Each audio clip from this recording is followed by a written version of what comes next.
તો જય માતાજી બધા મિત્રોને સૌથી પહેલાં તો બધાને ગુડ મોર્નિંગ ને આપણે આજે તો મોડા મોડા ઉઠ્યા જેમ કે યાર રાતે 12:30 ઘરે આવીએ પ્લસ રાતે થોડું ઘણું ખાઈ લઈએ એટલે અડધો કલાક તો એમ જ જતો રહે અને પાછો જે તારીખે ગઈકાલે બ્લોગ ઉતાર્યો એનું પાછું એડિટિંગ કરવાનું એટલે 2-2:30 વાગે ઊંઘવાનું થાય કમ્પ્લીટ અને સારું ઓછામાં પૂરતું તો વહેલા ઉઠો પણ જે એલાર્મ હતો ને એ એલાર્મ મૂકવાનું આપણે ભૂલી ગયા હતા એટલે આપણે મોડા ઉઠ્યા 9 છેક 9:30 ઉઠ્યા એટલે બ્લોગ થોડો લેટ થયો તો ચાલો ચા બા તો આજ તો મમ્મી ખેતર ગયા એટલે આપણે જાતે જ ગરમ કરવો પડશે તો દુકાનથી તો આપણે આ લાવી દીધું હોય 2020 પાપડી તો ચાલો ચા બા ગરમ કરી લઈએ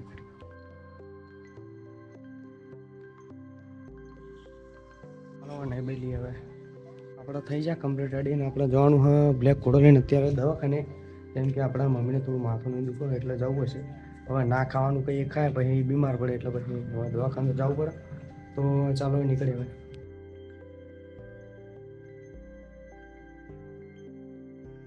હા ભરીએ ફાળો રસ્તો ખરેખર એટલો ખરાબ હતો ને તે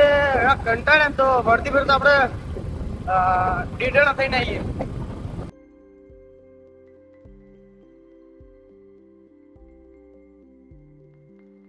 તો ફાઇનલી દવાખાને આવી ગયા તો હવે ડૉક્ટર જે કહે ખરું હવે શું બીમાર ખબર નહીં ફાઇનલી દવાને એવું લઈ લીધું હવે ફેર પડી જાય સારું અને બીજી વખત આવવું પડશે વળી તો દવા લઈ લીધી તો ચાલો થોડી ઘણી શાકભાજી લઈ લઈએ હોલસેલમાંથી તો ચાલો શાકભાજી લઈ લીધી થોડી ઘણી તો ચાલો નીકળીએ હવે કરવા જઈએ જો આ તો મંગળવાર છે એટલે બધું બંધ છે મોસ્ટ ઓફલી આખું બેચરાજી તો ચાલો હવે નીકળીએ આપણે ઘરે ને આપણા રિટર્નમાં હવે બીજા રસ્તે થઈને જવાનું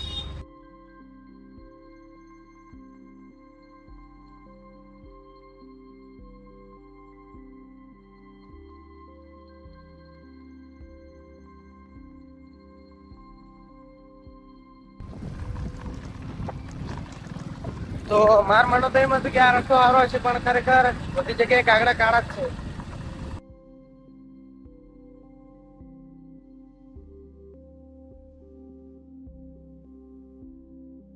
તો ફાઇનલી બેચરાજી આવી ગયા ઘરે તો ચાલો ફ્રેશ થઈ ગયા તો ચાલો ભૂખ લાગે તો થોડું ઘણું ખાઈ લઈએ તો આપણે થઈ જાય કમ્પ્લીટ રેડી તો આપણે જવાનું વંડામ કંપની તો આપણે શરૂ હોય ને આપણે લઈ જવાની હંગાર તો બસ આજના માટે આટલું મળીએ કાલે